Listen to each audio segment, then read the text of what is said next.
à la réalité systémique. Parce que j'ai observé que les animaux, les enfants, ils sont toujours en interaction avec leur environnement direct. Ils ont l'air parfaitement focalisés sur ce qui se passe dans l'instant et ils sont constamment en train d'interagir avec le système. Alors, pourriez-vous nous éclairer sur la différence d'état de conscience entre un adulte et un enfant? Est-ce que les enfants sont plus ajustés à la réalité systémique qu'un adulte? Et comment l'homme en est-il arrivé à vivre ce désajustement avec la réalité systémique? OK. L'enfant, comme les animaux d'ailleurs, sont parfaitement ajustés à la réalité systémique parce qu'on fait partie du systémique. OK? Faut qu'il y ait une volonté de se désajuster dans un sens. OK? C'est pas réellement consciente, là, mais c'est un manque d'expérience finalement. OK? Mais les enfants, comme les animaux, ils sont ajustés vibratoirement. Autrement dit, ils fonctionnent vibratoirement. Alors, automatiquement, ils vont s'ajuster à ce qui se passe. Vous avez déjà remarqué, observé un enfant, il va s'ajuster un peu à ce qui se passe. Et son attention va être telle place, un moment donné, son attention se déplace, etc. Alors, il est toujours dans le temps réel. OK? Il ne fonctionne pas avec une mémoire encore. Il est dans le temps réel. Certains appellent ça le temps présent, mais c'est galvaudé pas mal, ça. Les concepts sur le temps présent sont très psychologiques, en général. Alors, j'appelle ça le temps réel. OK?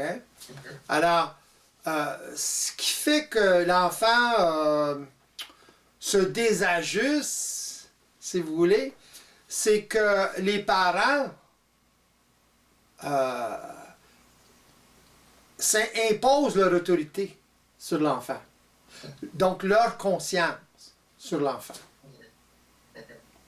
L'homme n'ayant pas beaucoup d'expérience, n'étant pas en mesure d'observer en général, d'observer dans l'invisible, autrement dit, dans la 5e dimension, d'observer d'une façon multidimensionnelle, parce qu'il n'en a jamais pris conscience. Un enfant est ajusté avec le systémique, mais il n'en a pas conscience. OK? Le truc là-dedans, c'est d'en avoir conscience. C'est ce que j'appelle l'éveil. Voyez-vous? Être éveillé au systémique, à comment ça fonctionne. OK? Alors, il faut le découvrir. Alors, l'homme, les parents plutôt, imposent, la collectivité finalement, impose une certaine conscience à l'enfant. À travers l'imposition d'une certaine autorité morale, et une autorité à tous les points de vue. Alors, à ce moment-là, l'enfant, lui,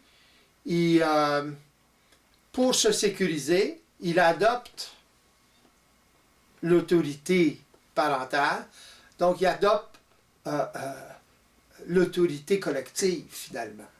Autrement dit, il perd son instantanéité, il perd son temps réel. Il commence à se créer de la mémoire.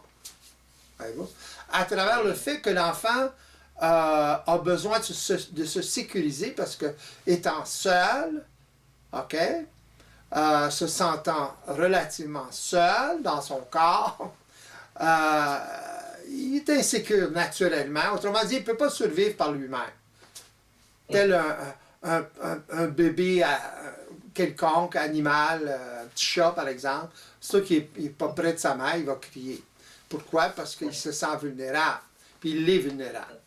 Alors, l'enfant troque sa nature, son individualité finalement, pour la sécurité que les parents lui donnent.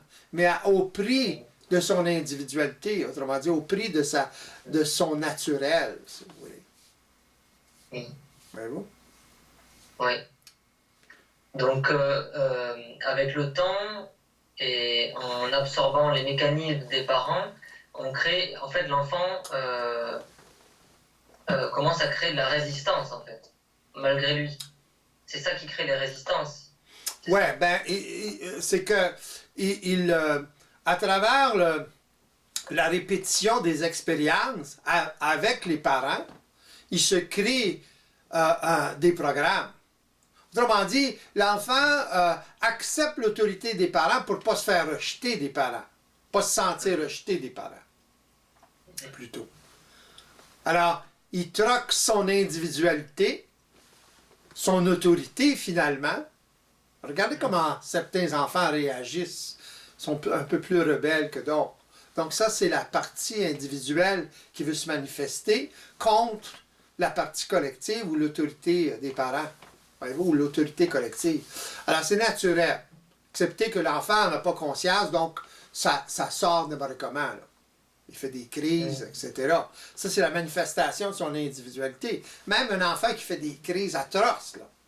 Voyez-vous? C'est encore la manifestation de son individualité, mais aberrante, à cause de l'influence des parents. Si les parents sont trop autoritaires, imposent trop leurs lois sur l'enfant, autrement dit, s'ils communiquent avec l'enfant d'une façon verticale au lieu d'une façon horizontale, à ce moment-là, l'enfant a tendance à se rebeller ou à souffrir du rejet des parents. Parce que lorsque les parents communiquent de façon verticale avec l'enfant, ils lui imposent quelque chose tout le temps. Leur loi, leur règlement, etc., etc., etc. Alors l'enfant, lui, il accepte ça pour ne pas se sentir abandonné ou rejeté par les parents. Voyez-vous? Alors il demeure... tout le long de sa vie, il demeure affligé par ce conflit entre son individualité et l'autorité collective ou la conscience collective. Oui. Il n'a pas la place, il n'a pas de place pour s'exprimer, quoi. On lui laisse pas attention, c'est lui qui ne se laisse pas de place pour s'exprimer dans le fond. OK? Concours de circonstances, les parents imposent leur autorité, mais c'est lui qui accepte. Il est inconscient du processus ou de ce qui se passe, mais c'est quand même lui qui accepte pour ne pas se faire rejeter. Voyez-vous là? Pour ne pas se faire punir, etc. C'est la même chose. Un enfant qui est puni, il se sent rejeté. Il pleure pour ça. D'ailleurs, il ne pleure pas pour la pénitence, il pleure parce qu'il se sent rejeté. On lui impose quelque chose.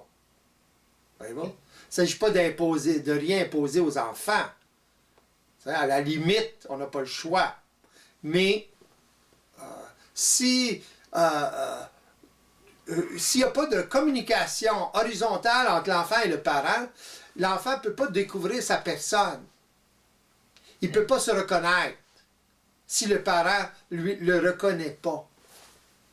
Et communiquer de façon horizontale, c'est une façon pour le parent de reconnaître l'enfant.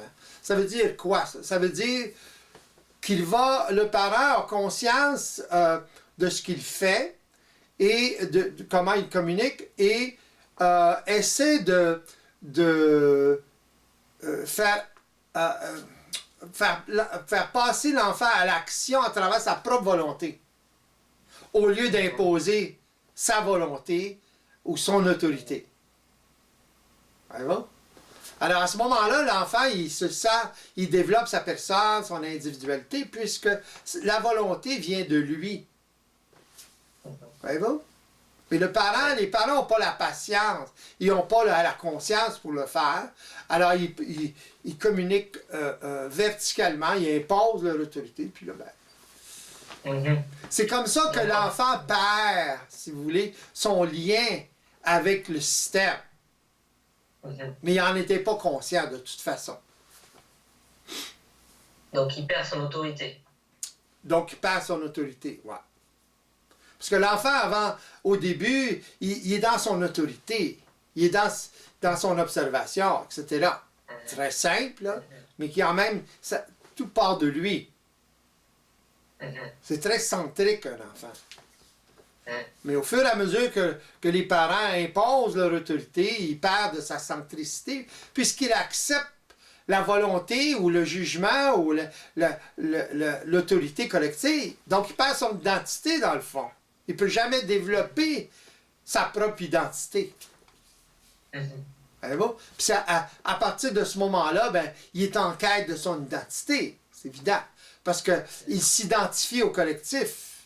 Il est inconscient de ça, mais il s'identifie à l'autorité collective et il est assujetti à la norme collective. Donc, il cherche son identité toute sa vie. Son identité est tout près de lui, mais il ne peut pas le voir. Parce qu'il a constamment peur du rejet. Voyez-vous? Il est dans le conflit. Oui? Est-ce que c'est les mécanismes qu'il a appris de ses parents qui l'empêchent de trouver cette identité-là, justement? Une conscience psychologique? Oui, bien, il acquiert une conscience psychologique à travers le fait qu'il accepte l'autorité collective. C'est comme ça que la conscience se transfère. Voyez-vous? Mhm. Au départ, l'enfant est relativement dans une conscience systémique. Inconsciente, c'est évident. Même l'homme qui fonctionne de façon psychologique et qui est dans une conscience psychologique est obligé de fonctionner avec le systémique, même s'il n'en a pas conscience. Ça lui est imposé. D'ailleurs, les programmes s'imposent vibratoirement sur lui. C'est ça le problème, d'ailleurs. C'est ça qui le fait souffrir. Parce qu'il n'est pas en mesure de s'adapter ou de voir ou d'observer le système. C'est ça la problématique humaine. De la conscience involutive ou psychologique. Donc la nature systémique de l'homme, elle est, bon, pour vivre cette nature-là, c'est naturel. Tout le monde l'a, les animaux, les hommes, ouais. ça a toujours été présent. C'est ça. Même les hommes inconscients, même c'est présent. Alors, il s'agit de faire quoi à ce moment-là? Il s'agit de se défusionner avec la conscience collective, la conscience psychologique. Voyez-vous? Prendre conscience de ce qui se passe et réaliser, c'est la même chose, et commencer un processus d'éveil qui va amener l'être à s'identifier ou à s'individualiser ou à commencer à vivre sa propre autorité à travers sa capacité d'observation multidimensionnelle. Autrement dit, qui inclut le système, pas seulement la forme psychologique, la surface. C'est bon?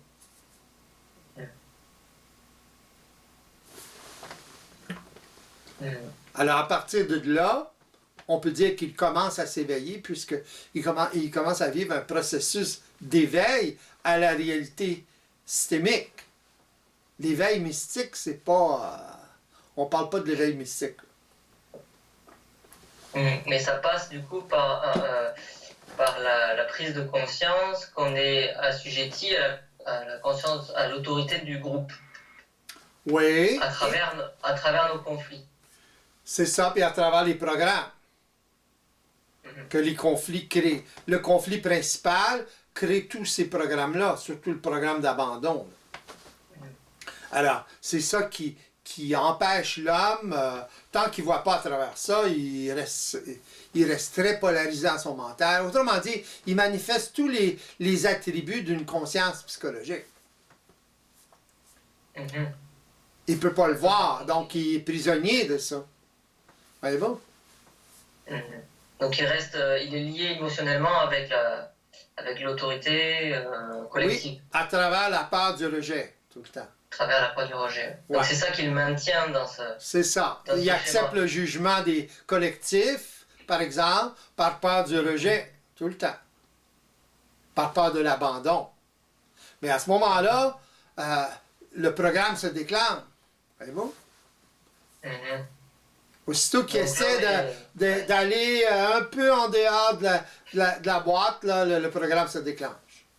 Parce que c'est un vide, il n'y a pas d'expérience.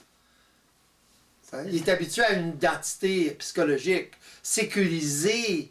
Il s'est sécurisé toute sa vie dans une conscience psychologique, finalement, dans l'autorité collective, l'autorité des parents. Il n'est pas conscient de ça, là. C'est ça le problème. Alors, il s'auto-emprisonne, dans un sens. Sa puissance ne lui sert pas, elle sert le collectif, elle sert la conscience collective, la conscience psychologique. Sa force, sa puissance sert cette conscience-là. Voyez-vous comment ça fonctionne? Dans le sens où il ne peut pas utiliser cette énergie-là pour son bénéfice. Exactement, ouais. Il est obligé de le faire en fonction de ce que la masse... enfin, les normes de la masse. Oui, en fonction de son pseudo-bénéfice. Autrement dit, il le fait pour lui. Mais il ne le fait pas réellement pour lui. Ça passe tout le temps par le jugement collectif, l'autorité collective. Il se normalise. Pardon? Mais il pense quand même que c'est lui, en fait. Ah oui, ben, parce qu'il s'identifie à ça. Son identité est basée sur l'autorité collective. C'est ça le problème. Bon? Il n'y a aucune identité à part celle-là. Donc, il ne peut pas avoir d'identité dans le collectif. Fait qu'il cherche, toute sa vie, il cherche son identité. Bon? Donc, il s'identifie parce qu'il s'identifie au programme, en fait. Oui, il s'identifie à tout ça, finalement. Il s'identifie à une conscience et à des habitudes à travers des programmes, etc. Autrement dit, il s'identifie à l'autorité collective. Pour lui, ça fait partie de son identité. Mais il n'est pas bien là-dedans. Il n'est pas confortable. Il est confortable dans un sens, puis inconfortable dans un autre. Il a la sécurité du collectif, mais il n'a pas d'identité. Mais il a l'insécurité de ne pas avoir d'identité. Exact. Il sait quelque part qu'il lui manque quelque chose. Autrement dit, ses besoins fondamentaux ne sont pas comblés, ne sont pas conscientisés. Voyez-vous? S'individualiser fait partie de nos besoins fondamentaux. Si vos besoins fondamentaux vont contre l'autorité collective, à ce moment-là, il y a un conflit. Là, vous allez par exemple, si vous acceptez l'autorité collective, vous allez acquiescer à l'interdit. Donc, vous ne vivrez pas ce que vous avez besoin de vivre en tant qu'individu. Voyez-vous? Donc, vous allez vivre la culpabilité parce que, voyez-vous, etc., etc. Pour toutes sortes de raisons, morales, etc. Là. Donc, on se crée sa propre prison. Oui. Par inconscience. Puis l'ego est constamment désinformé par tout ça, là, à travers la programmation. Parce que la programmation crée des atmosphères mentales, colore le mental, puis l'individu pense d'une certaine façon, à travers telle couleur, telle couleur, telle couleur. Bon? Telle atmosphère, par exemple. Alors, à ce moment-là, il croit sa pensée, il croit que c'est lui qui pense, c'est évident, c'est lui qui crée tout ça. C'est lui qui pense, mais c'est pas lui qui crée, qui colore sa pensée. La forme de la pensée, c'est pas lui qui la forme que prend la pensée, c'est pas lui qui le crée. Qui le colore. Donc c'est comme si la mémoire colorait un peu la vision réelle de ce qui se passe. C'est ça. Et on s'en aperçoit pas. C'est ça. Et donc du coup on interprète le mélange entre la vision réelle de ce qui se passe et le passé, enfin l'influence des mécaniques du passé. Et on a l'impression que le tout forme notre conscience. Et vous avez l'impression que le tout est en temps réel. Quand ça ne l'est pas. On parle du temps passé et du temps futur. Le temps passé détermine le futur. Voyez-vous? Détermine votre plan de vie, finalement. Qu'est-ce qui va se passer dans votre vie? Comment vous allez vivre votre vie? Voyez-vous? Grosse différence entre une personne qui n'a pas d'identité et une personne qui a de l'identité. Autrement dit, qui est dans sa propre autorité. À ce moment-là, il crée son futur. Il se libère de son plan de vie. Ou il se libère du temps, d'un temps passé ou d'un temps différent, d'un temps qui n'est pas réel, qui n'est pas dans la dynamique de l'instant. Alors, à ce moment-là, il crée un futur particulier, prédéterminé. C'est lui qui le fait, là. C'est lui qui le fait, inconsciemment. Donc, il y a beaucoup de parasitage dans la conscience psychologique de l'homme. Oui, il y a beaucoup de facteurs qui font qu'il se désinforme complètement, il est totalement inconscient de ce qui se passe, il est totalement démuni. C'est ça, parce qu'il n'est pas ajusté à la réalité systémique. Une fois qu'il commence c'est ça que le processus, si vous voulez, d'éveil, c'est l'ajustement à la conscience systémique, ou pas la conscience, mais à la réalité systémique, ou à la conscience systémique, c'est la même chose. Il commence à s'ajuster. Voyez-vous? C'est lui qui commence à s'ajuster, qui s'ajuste. À travers quoi? À travers sa capacité d'observation multidimensionnelle, qui commence à développer. Pourquoi? Parce qu'il prend conscience de ce qui se passe. Donc, il commence à être dans le temps réel, par bribes. Mais l'homme, par lui-même, c'est très difficile pour lui de se libérer de ça. Pourquoi? Parce que c'est lui-même qui s'emprisonne. C'est lui-même qui accepte la désinformation. Il pense que c'est réel, ça. Voyez-vous? Alors, il y a un problème d'inconscience dans tout ça, là.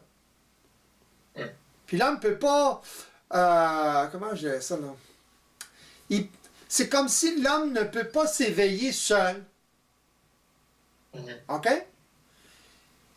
L'homme, depuis toujours, OK? Ce qu'on appelle les initiés, c'est des individus qui sont un peu éveillés, et un peu éveillés, et un peu éveillés, et un peu éveillés. Chaque incarnation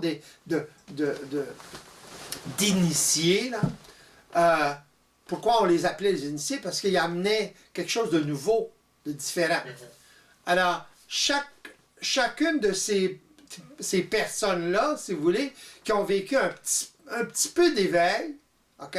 A même une conscience psychologique, là, etc. C'est pour ça qu'il y a eu des religions qui ont été créées, parce que la façon qu'ils parlaient, c'était pas suffisamment ajusté encore à la réalité systémique.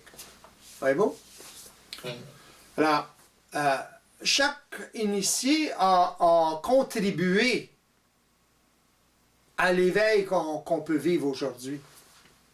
Voyez-vous? Oui. À travers leur influence. Ils ont changé beaucoup de mentalité. Voyez-vous? Avant le Nazaréen, c'était la barbarie. Là. Œil pour œil, dent pour dent. Après, ben là, ça a changé un petit peu. Ça a changé les mœurs, tranquillement, pas vite. Quand les gens ont adhéré à ce genre de façon de penser ou de religion-là. Voyez-vous? Alors, c'est comme ça que ça change. Donc, la conscience involutive évolue dans un sens, mais à même cette conscience-là. Aujourd'hui, on peut se libérer totalement de cette conscience-là. C'est la différence. Voyez-vous? C'est comme on peut échapper à l'orbite. C'est un peu comme une fusée là, qui échappe. Il y a une résistance tant qu'elle n'est pas suffisamment loin de l'attraction terrestre, par exemple, ou l'attraction d'une planète. C'est un peu la même chose. L'autonomie, c'est ça. C'est la fusée qui sort de l'attraction, la gravité, finalement. Donc, qu'est-ce qui permet que, en ce moment, on a la possibilité de vivre cet éveil-là? Est-ce que c'est parce qu'on a un regard plus scientifique? On a toute l'expérience Oui. du réel. Il y a suffisamment d'expérience d'accumuler, OK, à travers, comme j'expliquais, à travers des individus, la science, etc. Et ou les grands penseurs, etc. Tu sais, chacun a amené sa petite affaire. Puis aujourd'hui, c'est qu'il y a des individus qui sont totalement éveillés, qui sont libérés de toute cette mémoire-là, qui peuvent expliquer qu'est-ce que c'est cette affaire-là, qu'est-ce que c'est ces mémoires-là, qu'est-ce que c'est les religions, qu'est-ce que c'est ci, qu'est-ce que c'est ça. Autrement dit, ils sont suffisamment libérés de ça, ils sont suffisamment libérés de l'attraction ou de la gravité collective pour commencer à expliquer des choses. À partir de là, il y en a d'autres qui commencent à expliquer encore plus profondément, plus de façon plus pratique, si vous voulez, pas seulement de façon ésotérique. Alors, plus l'esprit s'incarne dans la matière, voyez-vous, plus il parle, ou il explique, ou il perçoit, ou il observe des choses qu'il n'observait pas avant, dans sa vie de tous les jours, dans la vie de tous les jours. Là. Des choses très simples, dans le fond, mais qui sont essentielles à savoir. Vous pouvez savoir bien des choses sur le cosmique, sur les entités, sur les signes, sur l'ésotérisme, puis pas être capable de le mettre en pratique, absolument pas être capable de le mettre en pratique. C'est la mise en pratique qui est importante, pas les notions puis la connaissance. Ça, c'est de l'orgueil spirituel, intellectuel.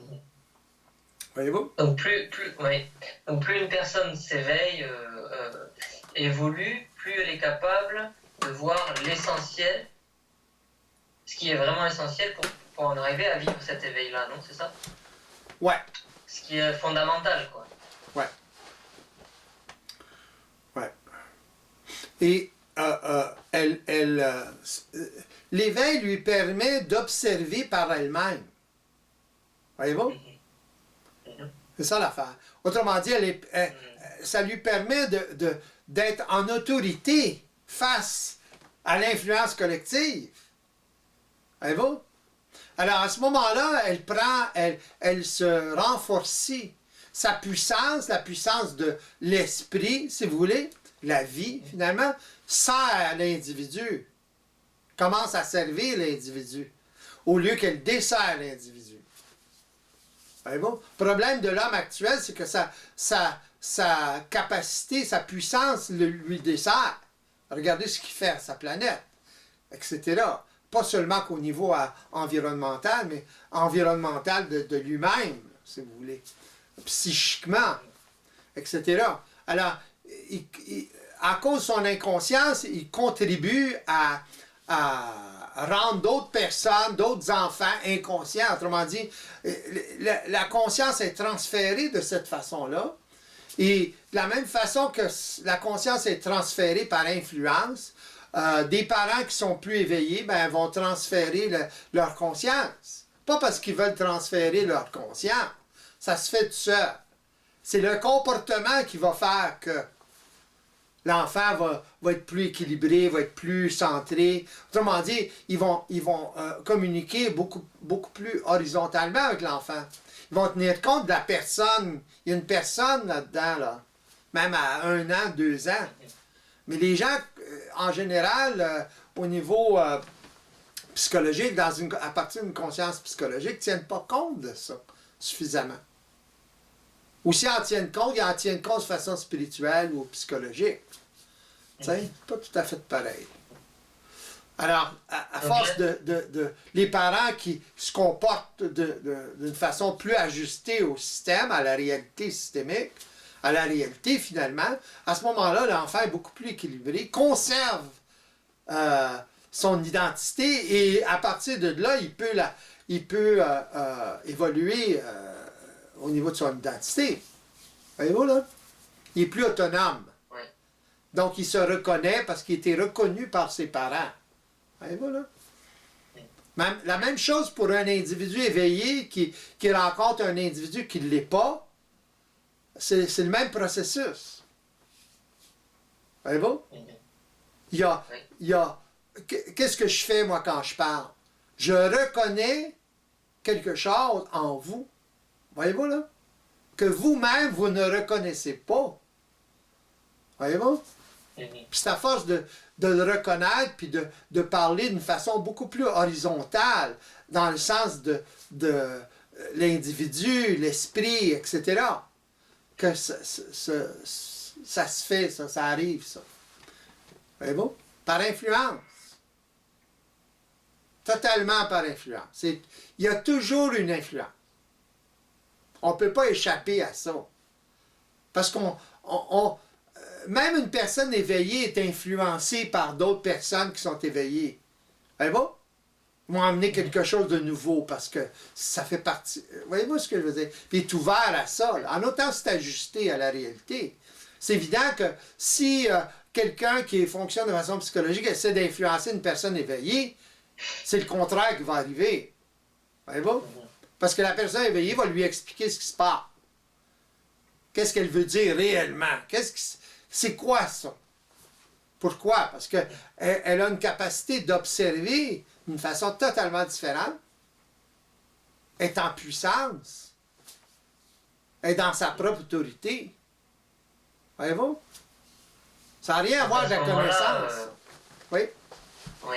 Donc là, à ce moment-là, à ce niveau-là, vous bénéficiez du regard des individus qui sont le plus scientifiques, des individus assez scientifiques, qui ont un regard assez scientifique de la vie. C'est ça. Même chose que pour la science. Voyez-vous? Vous comptez sur les scientifiques pour créer des iPhones, par exemple, etc. C'est pas vous qui l'avez le fabriqué. Façon de parler. On est tout le temps influencé. Croire qu'on peut s'éveiller seul, puis on peut tout faire tout seul. Voyez-vous, là? Ça ne fonctionne pas. Pourquoi? Parce que l'individu se désinforme continuellement. C'est trop vaste, c'est trop puissant. Voyez-vous?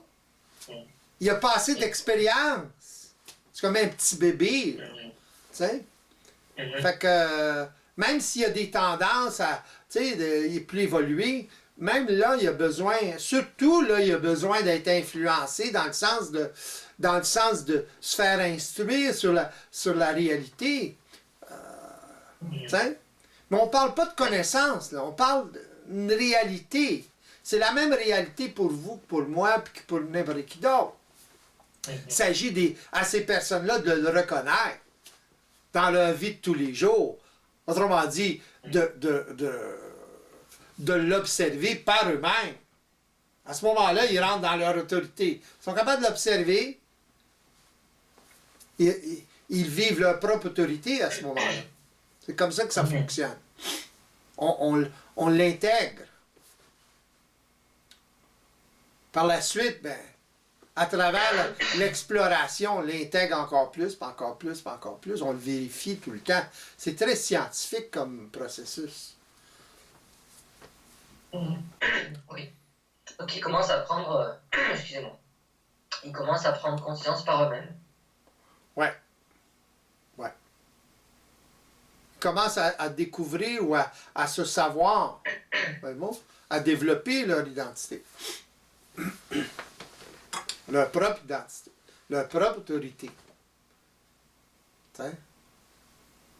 Votre propre autorité, c'est votre capacité d'observation multidimensionnelle, c'est évident.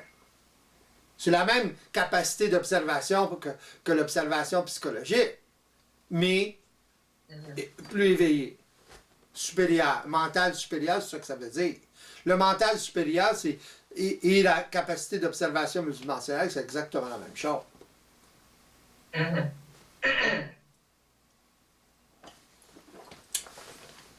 Donc ils doivent réapprendre à apprendre en fait. Exact. Il doit se reformater. L'homme doit se reformater complètement. Comme s'il venait juste de naître. Comme quand il était très jeune. Hein? Il doit continuer l'évolution. l'expérience systémique, l'expérience vibratoire, etc. Renouer avec ça, mais de façon consciente. Mhm. Donc observer un enfant, par exemple, ou un animal, c'est quand même c'est essentiel. On peut voir comment il fonctionne, on peut voir la différence entre notre conscient, notre état de conscience et celui de l'enfant qui n'est pas encore pollué. Ouais, mais c'est assez difficile à travers une observation ou observer un enfant, là, puis voir des choses, c'est pas évident. Il faut les voir pour soi avant. Une fois que vous les avez vus pour vous, là, vous pouvez voir certains mécanismes ou des mécanismes chez l'enfant. C'est une façon de vérifier, là. Oui, il faut déjà comprendre sa propre mécanique avant de pouvoir comprendre. Il faut être éveillé à ça. Premièrement, savoir commencer à voir la mécanique, ou avoir un sens de la mécanique, un sens du conflit, un sens de comment ça fonctionne, avant toute chose. Puis là, c'est que le début. C'est le 1%. C'est pas tout. C'est la connaissance de ça. Ça ne veut rien dire si vous ne le mettez pas en pratique, ou si une personne ne peut pas le mettre en pratique. Pour le mettre en pratique, il faut qu'elle l'observe par elle-même. Voyez-vous? Dans sa vie de tous les jours. Là. À ce moment-là, c'est réel pour elle. Voyez-vous? C'est scientifique. Elle commence à l'intégrer, en fait. Elle commence à l'intégrer, ben oui. Parce qu'intégrer, c'est utiliser les notions, en fait. C'est être capable d'utiliser constamment les notions, c'est ça? Non, l'expérience.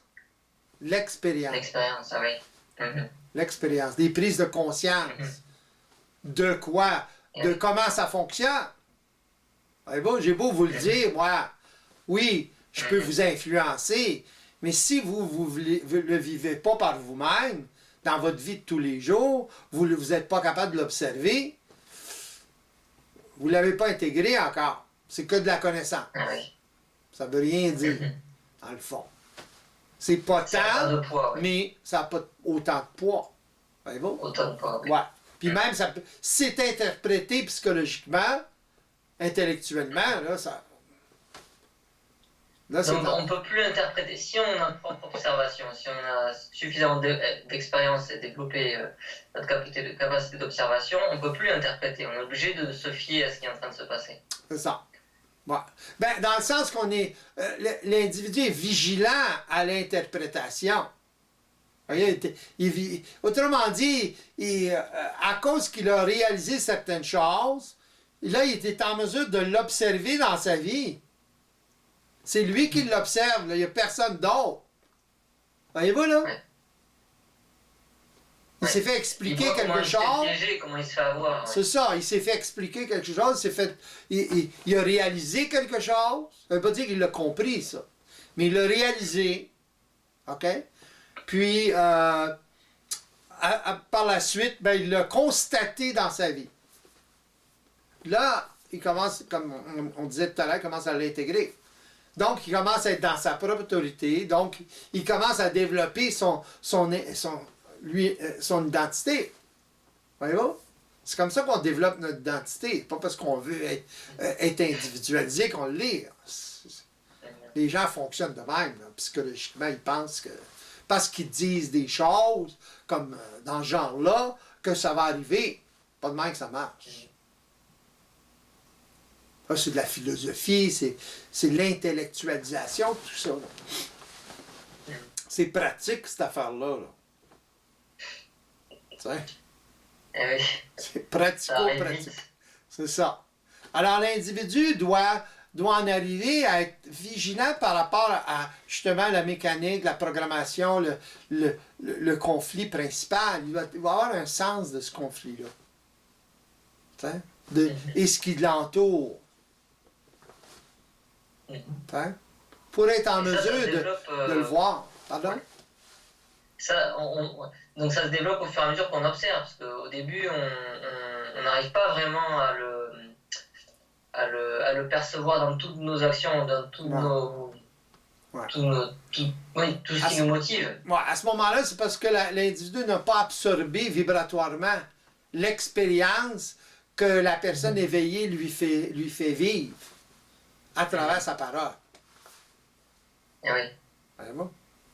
S'il l'interprète psychologiquement, etc., à ce moment-là, ben, il se désinforme. Ah oui. Mais s'il absorbe la vibration, sans essayer de comprendre tout le temps, de faire un rapport avec quoi? Avec sa mémoire. Donc, il pollue ce qu'il absorbe. Voyez-vous là, comment ça fonctionne? S'il ne fait pas ça, ben, à ce moment-là, il va réaliser. Il ne pourra pas l'expliquer, mais il va le réaliser. Puis après, il va être capable de le vivre dans sa vie de tous les jours, à un moment donné. Il va être capable de le voir. C'est de même que ça fonctionne. Ah oui. Donc là, le plus gros frein à vivre cette expérience-là, c'est les habitudes à vouloir contrôler psychologiquement ce qui se passe. Ouais. À vouloir toujours garder la main mise sur notre expérience, notre apprentissage. C'est ça, savoir pourquoi c'est comme ça, c'est encore plus important. C'est l'insécurité qui crée ça. L'insécurité qui est créée par quoi? Par le manque d'identité, etc. À cause du conflit, à cause des programmes particuliers, etc. Ouais. Fait que c'est tous des automatismes, ça. L'homme se bat contre des automatismes. T'sais? Il est identifié à des automatismes. Qu'il croit être sa volonté, etc. Et ouais. Donc il s'agit d'avoir une vision suffisamment globale, complète, pour comprendre comment tout s'enchaîne en fait. C'est ça. Pour revenir à la source. C'est ça, comment tout est lié. Et on peut faire ça seulement de façon vibratoire, autrement dit, à travers l'expérience. Puis, à ce moment-là, on réalise des choses, notre vibration mentale change. Lorsque une personne est en contact avec une personne éveillée, automatiquement, ça l'influence au niveau de sa vibration mentale. Parce qu'on parle d'une autre réalité, là, que ça affecte la vibration mentale de l'individu. C'est comme ça que c'est là l'influence. C'est pas ce qui est dit. C'est pas seulement ce qui est dit, la forme de ce qui est dit, etc. C'est bien dit ou mal dit ou whatever. C'est pas ça, pas tout. Si la personne comprend psychologiquement, etc. Ouais, c'est l'essence de ce qui est dit. C'est ça la vibration. L'essence de ce qui est dit. La réalité à laquelle c'est lié. Voyez-vous? Donc, lorsqu'une personne éveillée parle, la parole c'est très particulier. Lorsqu'une personne éveillée parle, automatiquement elle change la vibration mentale de l'autre. Même si l'autre personne est très en résistance. C'est évident que c'est plus facile quand une personne est moins en résistance et prête à absorber cette vibration-là, cette réalité-là, finalement. C'est pas des formes, c'est pas de la connaissance. C'est la vibration d'une réalité. Autrement dit, c'est le contact avec une réalité particulière, une réalité systémique. Voyez-vous? Donc c'est une réalité pour la personne qui l'exprime, c'est son expérience, c'est sa vie. C'est son expérience, et c'est son contact avec cette réalité-là. L'expérience qu'elle a eue ou qu'elle a avec la réalité systémique dans sa vie. Sans ça, on ne peut pas le parler. Eh oui. Si on ne le sait pas, on ne peut pas le parler. Si on n'a pas vécu l'expérience, on ne peut pas le parler. On peut parler, mais on parle à ce moment-là à travers une connaissance. Pas pareil. Tu sais? Quelqu'un peut prendre ce que je dis, par exemple, au niveau de la forme, puis commencer à parler un peu comme ça. Il n'y aurait pas la vibration. Ça ne sera pas aussi fluide. Voyez-vous? Il ne pourra pas évoluer là-dedans. Ah oui. Ça ne sera pas ajusté de toute manière, complètement. C'est ça. Voyez-vous? Parce que c'est seulement la forme. Vous pouvez parler de programme tant que vous voulez. Si vous n'avez pas le sens de ce que c'est, Si vous n'avez pas vécu l'expérience, vous allez parler de quoi? Tiens, voyez pas ce que je veux dire? C'est pour ça que les illusions sont pas loin, parce que c'est très facile de se désinformer et d'avoir l'impression de savoir C'est ça, à travers la parole en recopiant. C'est ça, ouais. C'est l'expérience qui est importante. Votre propre expérience. Là, vous parlez de quelque chose. Vous parlez de votre expérience. T'sais? Puis pas seulement qu'une fois, là. T'sais? Faut que ça se répète, cette affaire-là. Faut que ça s'intègre. Un coup intégré, à ce moment-là, une personne qui a une facilité à communiquer, ben là, elle commence à vouloir, ou elle commence à expliquer ce qu'elle vit. Si elle a la vibration pour le faire, tu sais. Elle peut avoir la vibration pour faire d'autres choses. Donc les personnes qui viennent vers une personne comme vous, par exemple, sont des personnes qui ont assez souffert, et qui ne peuvent pas faire autrement que de chercher l'origine, réellement l'origine de leur conflit. Oui, de leur souffrance. Ils ont marre de souffrir, donc... C'est ça. Ils savent même pas qu'ils sont en conflit. Ah ouais. Ils souffrent. Ils souffrent. Ils en ont marre de souffrir. C'est ça. Puis habituellement, ils ont fait beaucoup de démarches. Ça.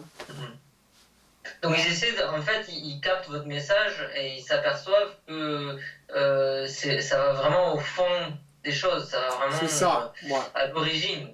C'est ça, une petite lumière qui allume, là. Tiens, ça. Oh, ouais, c'est intéressant, ça. Tiens, ça me parle, là. Il y a quelque chose là-dedans, là. Ça n'a pas quoi, mais il y a quelque chose là-dedans. Tiens. Ils peuvent accrocher sur une chose ou une autre chose. Après ça, ben, si ils prennent contact avec moi, puis en consultation, etc., là, il y a un contact plus direct. C'est un contact dans l'instant, là. C'est ça la différence. C'est dynamique, cette affaire-là. Même à distance, c'est dans l'instant. Dans le sens que vous me dites quelque chose, je vous dis quelque chose. Je réagis à ce que vous me dites ou j'ajuste ce que vous dites. Ajustement, ce que vous dites, c'est tout simplement, je l'ajuste à la réalité systémique. Parce que les gens ont tendance à parler de façon psychologique, à partir de leur conscience psychologique, ils ne connaissent pas autre chose. Que la transformation se fait graduellement à travers l'expérience de cette dynamique-là, de cette interface-là. Il faut être en interface avec une personne éveillée, on ne peut pas faire autrement. C'est trop occulte. On le voit d'ailleurs avec le nombre de fois où vous corrigez les individus. C'est ça. Personnellement. C'est ça. On voit pas que ça doit être régulier. C'est ça. Bon, ben à force de se faire ajuster comme ça, il y a une vibration là-dedans. Là, vous allez reconnaître de plus en plus cette vibration-là. Puis à travers le fait que, par exemple, la personne commence à avoir un sens de tout ça, là, toute la mécanique, etc. Là, elle commence, puis elle vit sa propre expérience. Là, ça commence à être global, là, plus global, plus cohérent pour elle. Après ça, elle développe une vigilance par rapport à ces mécanismes-là. Oui. Donc, ultimement, la personne en arrive à se corriger elle-même, en utilisant le même état d'esprit. Dès le départ. Autrement dit, elle doit commencer à s'auto-gérer dès le départ. Autrement dit, de prendre conscience puis de l'appliquer. Prendre conscience, l'appliquer. Elle a besoin de l'application, autrement dit, de l'expérience. C'est l'accumulation de l'expérience qui va faire toute la différence. Pas l'accumulation de la connaissance. Allez-vous, la connaissance, c'est à réaliser, appliquer, réaliser, appliquer. Donc, dans un sens, la manière dont on pense qu'on va évoluer est fausse. Puisque psychologiquement, on pense que parce qu'on le retient psychologiquement, on peut l'utiliser comme on veut, blablabla. On se raconte des histoires. Ouais. Donc la seule chose qu'on peut se faire, c'est continuer à accumuler l'expérience et utiliser cette expérience C'est ça. progressivement à notre rythme. C'est ça. Comme réaliser, appliquer, dans le sens de réaliser dans votre vie de tous les jours. Vous réalisez premièrement avec moi, par exemple. OK? Puis après ça, dans votre vie de tous les jours, vous allez être capable de remarquer. Ça va vous sauter aux yeux, là. Tu sais? Vous allez le voir. Avant ça, vous ne le voyez pas. Mais là, à cause de l'expérience que vous avez prise avec moi, vous allez pouvoir le voir. Par vous-même. À un moment donné, ça devient évident. Ça devient évident. Oui. Puis, si vous l'expérimentez une fois, vous allez l'expérimenter 2 fois, 3 fois, là, ça va devenir de plus en plus évident dans différentes formes, dans différentes choses. Vous allez voir à quel point c'est universel, cette affaire-là. Voyez-vous? Puis, tranquillement, ben, la conscience se transforme. Hein? Elle s'ajuste. Elle s'ajuste. Hein? L'individu est en mesure d'observer de plus en plus subtilement. Ça ne se fait pas d'un coup comme ça. Et plus on essaie de garder le contrôle sur cette évolution-là de manière psychologique, plus on retarde le processus. C'est ça, ouais. Oui. Ça, c'est assez subtil parce qu'on est tellement habitué à utiliser cette capacité à vouloir contrôler les choses, à avoir l'illusion qu'on peut forcer l'apprentissage, forcer la vitesse d'apprentissage. Comme on nous apprend à apprendre par cœur à travers notre cursus scolaire, on a l'impression d'être en charge de notre apprentissage. Non. Ça, c'est de la résistance. C'est pas comme ça. Ouais, la plupart des gens passent par là. Non, c'est pas comme ça. C'est pas... ça n'a rien à voir avec ça. Ça pourrait aider, mais ça aide pas parce que la personne fonctionne encore de façon psychologique. Donc, il y a une résistance qui est créée à cause de ça. La résistance est en fonction de... Ça va empêcher l'individu de réaliser. Il va essayer de comprendre. Tant qu'il essaie de comprendre, il interfère dans la réalisation. Réalisation, c'est vibratoire. T'sais? Puis après ça, à cause qu'il réalise quelque chose, il ne peut pas l'expliquer, mais il l'a réalisé. Là, il va pouvoir le vivre dans sa vie de tous les jours, le voir. Mais s'il essaie de le comprendre, il empêche ce genre d'expérience-là. Pardon?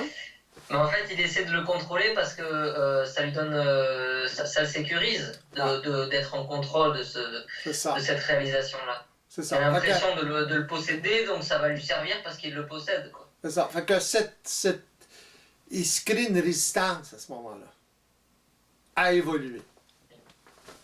Puis l'homme est plein de résistance. Plein. Que ça. Ça, c'est particulier. Ouais, c'est très particulier. Ouais. C'est ça de la désinformation. Il se fait désinformer, finalement. Comme ça. Ouais. Alors que l'enfant ne l'a pas, ça. Du coup, il n'essaie pas de contrôler psychologiquement ce qui vient vers lui. Il n'essaie pas de comparer avec ce qu'il avait appris avant. Il prend les choses telles qu'elles viennent et il absorbe. C'est ça, ouais. Il est dans l'expérience. Donc, il n'y a pas trop de résistance. Il n'y a pas trop de résistance, exactement.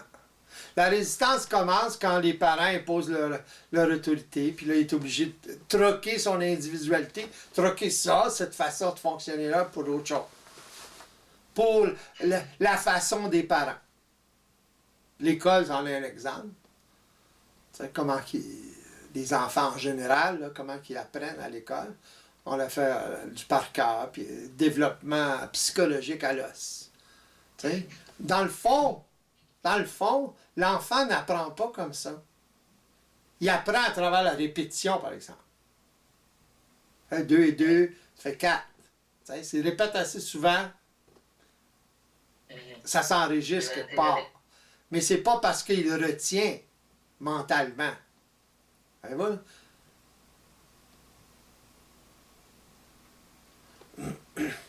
C'est seulement qu'à cause de la répétition. La répétition crée la mémoire.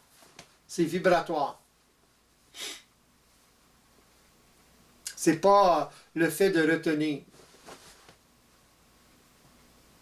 Psychologiquement, les gens pensent que c'est le fait de retenir, mais c'est pas du tout le fait de retenir. On retient rien. Je lui avais demandé si elle sortait mon prénom, elle m'a dit je, je m'en rappelle et c'est bizarre, parfois j'oublie.